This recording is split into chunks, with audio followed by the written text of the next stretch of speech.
আপনারা জানেন পশ্চিমবঙ্গে 11 কোটি মা বোন দিদি উজালা 1-2তে বেনিফিটেড হচ্ছেন ভারতবর্ষে। পশ্চিমবঙ্গে এই 11 কোটির মধ্যে 1,29,00,000 পান, সবচেয়ে হাইয়েস্ট। 400 টাকা কম মূল্যে তারা গ্যাস ক্রয় করেন। প্রধানমন্ত্রী আরও 75 লক্ষ দেশে চালু করেছিলেন এবং বাংলার জন্য কোটা ছিল 15 লক্ষ। গ্রাহক বিতরণ কেন্দ্রে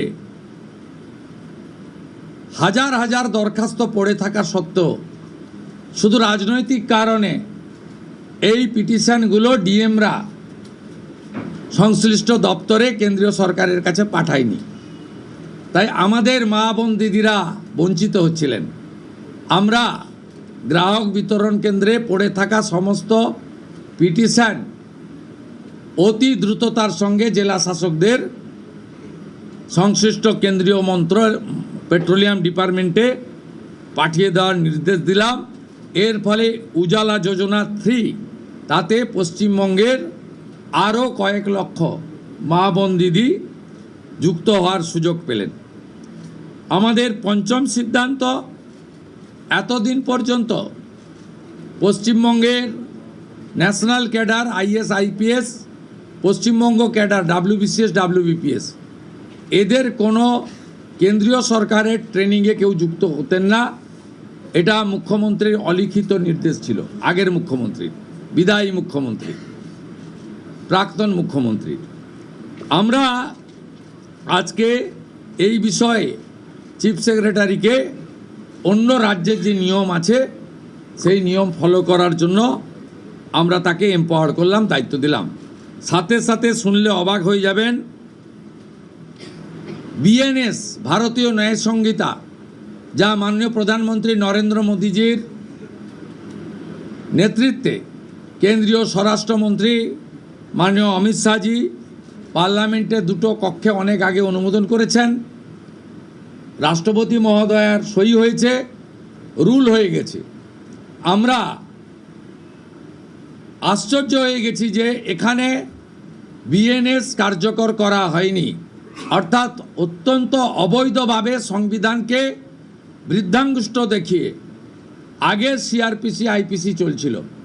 আজ থেকে বিএনএসের যুক্ত হলো পশ্চিমবঙ্গ সংবিধান মেনে।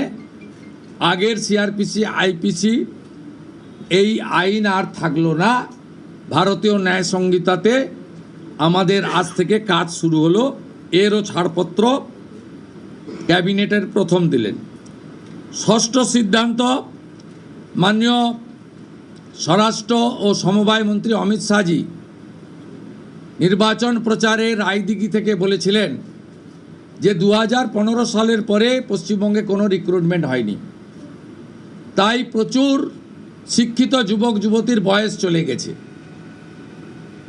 5 বছর এক্সটেনশন, মানে আবেদনের বয়সের ঊর্ধ্বসীমা ক্যাবিনেট মঞ্জুর করলো। এটাও আজকে আমরা করলাম। আজকে এই ক্যাবিনেট সিদ্ধান্তগুলো আমরা নিয়েছি। আমাদের আরও বেশ কিছু কমিটমেন্ট রয়েছে যেগুলো ইতিমধ্যে আপনারা জানেন। আমরা পরবর্তী সোমবার আবার একটি ক্যাবিনেট মিটিং করব। সেক্ষেত্রে আমাদের আরও আমাদের আরজিকর সহ নারী নির্যাতনের বিষয়ে, প্রাতিষ্ঠানিক দুর্নীতির বিষয়ে, পে কমিশনের বিষয়ে, এরিয়া ডিএর বিষয়ে, এই যে বিষয়গুলি আছে আমরা পরবর্তী ক্যাবিনেটে সেগুলো করব। কারণ আমরা আমাদের যে অফিসিয়াল কাজকর্ম দেখে আমাদের খুব বেশি সময় আমরা পাইনি।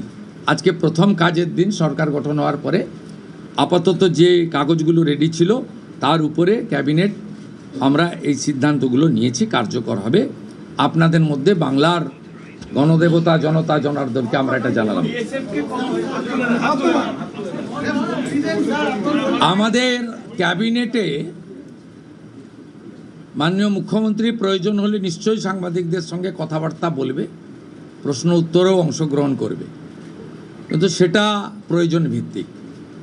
ক্যাবিনেট ব্রিফিং নেক্সট ক্যাবিনেট থেকে মাননীয় সিনিয়র মিনিস্টার দিলীপ ঘোষ এবং মাননীয় মাননীয় সেকেন্ড টাইম এমএলএ তথা মন্ত্রী অগ্নিমিত্রা পাল মহোদয় ব্রিফ করবেন পরের সপ্তাহ থেকে। দুজন মিলে করবে, একই পয়েন্টে করবে না, সেটা নিজেরা ফ্লোর কোঅর্ডিনেশন করে নেবে।